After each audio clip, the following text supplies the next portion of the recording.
तो दोस्तों, अब नाटो देशों और अमेरिका की खुली धमकियों से भारत का पारा 7वें आसमान पर पहुंच गया है। और इसी गुस्से में भारत ने रूस और चीन के साथ मिलकर एक ऐसा नया प्लान तैयार किया है जिसने पश्चिमी देशों की नींद हराम कर दी है। अब नाटो के खिलाफ दुनिया का एक नया पावर सेंटर बनने जा रहा है। भारत ने रूस और चीन के साथ मिलकर एक ऐसी नई बिसात बिछाई है जिसमें अब खुद चीन भी भारत के इशारों पर चलने को मजबूर होगा। रूस के खुले ऑफर के बाद भारत के हाथों में आरआईसी, रूस, भारत, चीन की कमान आने वाली है और इसके साथ ही भारत को S-500 Su-57 चेकमेट और परमाणु पनडुब्बियों जैसे अत्याधुनिक हथियार भी मिल सकते हैं। भारत के इस नए प्लान से पश्चिमी देशों में भूचाल आ गया है, क्योंकि जब पूरी दुनिया की नजरें अमेरिकी चुनावों और नाटो के विस्तार पर टिकी थीं, ठीक उसी वक्त नई दिल्ली के साउथ ब्लॉक के बंद कमरों में एक ऐसी रणनीति को अंतिम रूप दिया जा रहा था जो आने वाले दशकों के लिए दुनिया का शक्ति संतुलन हमेशा के लिए बदलने वाली है। यह कोई मिसाइल परीक्षण या सैन्य अभ्यास नहीं था, बल्कि उससे भी कहीं ज्यादा खतरनाक एक खामोश भू राजनीतिक महाविस्फोट की तैयारी थी। एक ऐसा कदम जिसने पश्चिम के रणनीतिकारों की नींद उड़ा दी है और चीन को उस मेज पर आने के लिए मजबूर कर दिया है जहां मेन्यू और नियम दोनों भारत तय करेगा। यह उस तड़ी की कहानी है जिसके महज दोबारा एक साथ आने की खबर से ही वॉशिंगटन से लेकर ब्रुसेल्स तक हड़कंप मच गया है। रूस ने चिंगारी फेंकी, चीन ने तुरंत हाथ बढ़ा दिया, लेकिन इस खेल का असली किंग मेकर भारत बना है। यह भारत की वह चाल है जिससे वह बिना एक भी गोली चलाए पश्चिमी देशों की आर्थिक धमकियों की हवा निकाल देगा और एशिया से लेकर यूरोप तक अपना दबदबा नए सिरे से कायम करेगा। तो आखिर यह कौन सी तड़ी है जिसका नाम सुनते ही दुनिया के चौधरी कहे जाने वाले देशों के होश उड़ गए हैं? इस तड़ी का नाम है आरआईसी, यानी रूस, भारत, चीन। यह कोई नया गठबंधन नहीं, बल्कि 1990 के दशक में शुरू हुआ एक ऐसा मंच है जो लगभग एक दशक से ठंडे बस्ते में पड़ा था। इसका मकसद था एक ऐसी दुनिया बनाना जो किसी एक देश यानी अमेरिका के इशारों पर नहीं नाचे, बल्कि जिसमें कई शक्ति केंद्र हो। लेकिन अब 2000 में इस सोए हुए शेर ने दोबारा अंगड़ाई ली है और इसकी दहाड़ ने पूरी दुनिया को हिलाकर रख दिया है।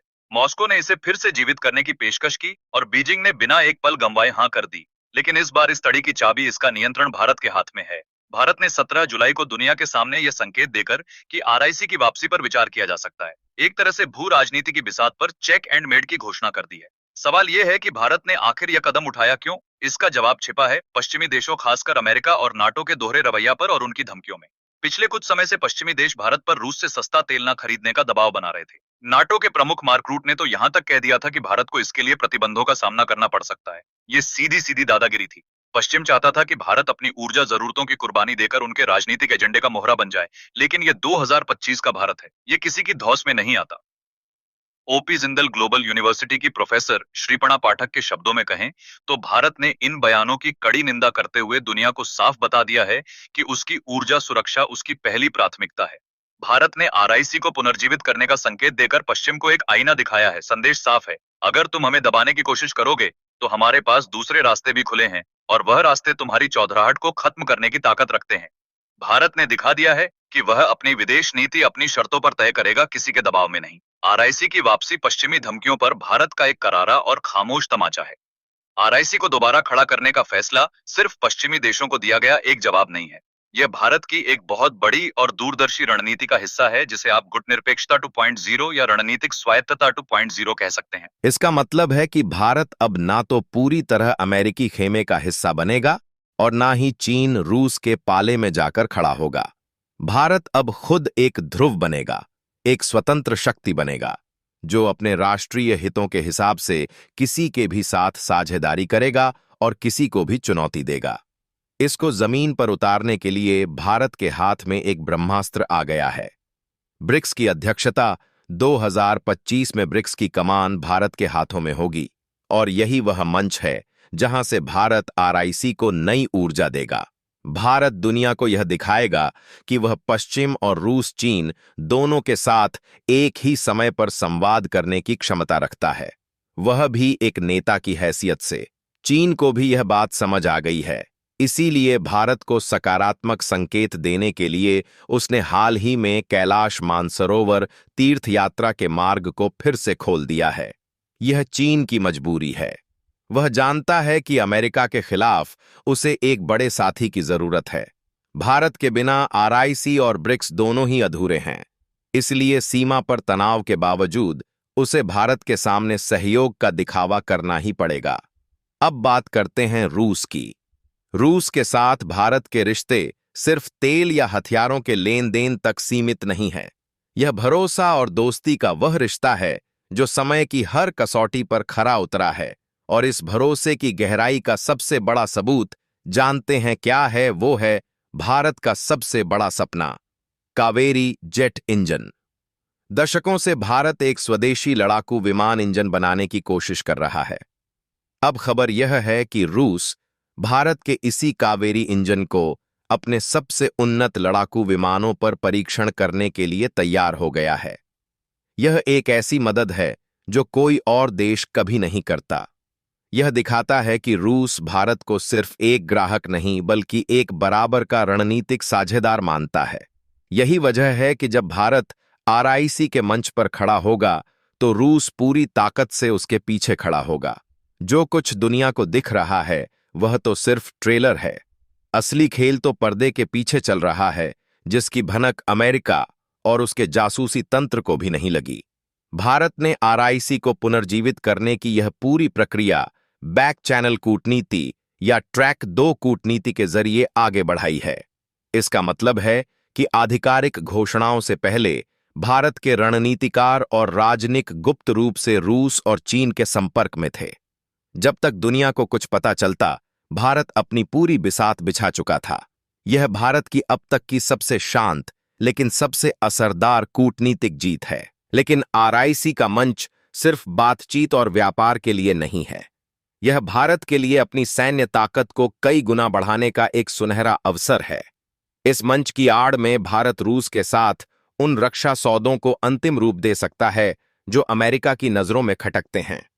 बात हो रही है दुनिया के सबसे उन्नत वायु रक्षा प्रणाली S-500 की, रूस के अगली पीढ़ी के लड़ाकू विमान Su-57 चेकमेट की, या फिर नई परमाणु हमला करने वाली पनडुब्बियों की।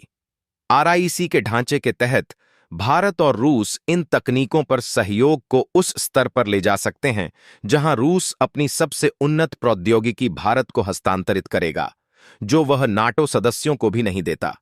इसमें भारत के अपने रक्षा संस्थान भी एक बड़ी भूमिका निभाएंगे। डीआरडीओ, ब्रह्मोस एयरोस्पेस और एचएएल जैसे संस्थान इस मंच का उपयोग अपनी तकनीकों को वैश्विक स्तर पर ले जाने के लिए कर सकते हैं।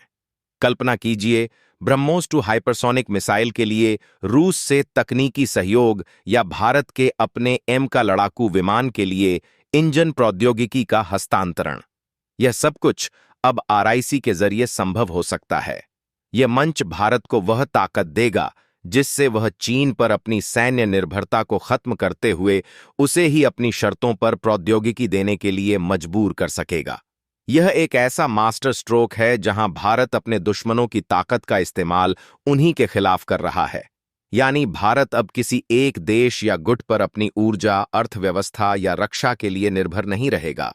तेल रूस से आएगा, प्रौद्योगिकी फ्रांस और इजराइल से आएगी, व्यापार पूरी दुनिया से होगा, लेकिन फैसला सिर्फ और सिर्फ दिल्ली में होगा। आरआईसी का पुनर्जीवन अमेरिका के हिंद प्रशांत खेल योजना और क्वाड जैसे गठबंधनों की सीधी काट है। जहां अमेरिका भारत को चीन के खिलाफ एक मोहरे की तरह इस्तेमाल करना चाहता था, वहीं भारत ने रूस और चीन को ही अपने साथ लेकर अमेरिका की पूरी रणनीति की हवा निकाल दी है। आपको क्या लगता है? क्या आरआईसी भारत के लिए एक गेम चेंजर साबित होगा? अपनी राय कमेंट में जरूर बताइए और इस वीडियो को एक लाइक करके अपने मित्रों तक शेयर जरूर करें ताकि उन्हें भी जानकारी मिल सके। इसी तरह और भी नॉलेजेबल वीडियो देखने के लिए चैनल को सब्सक्राइब करके बेल आइकन को ऑल पर जरूर सेलेक्ट करें। जय हिंद।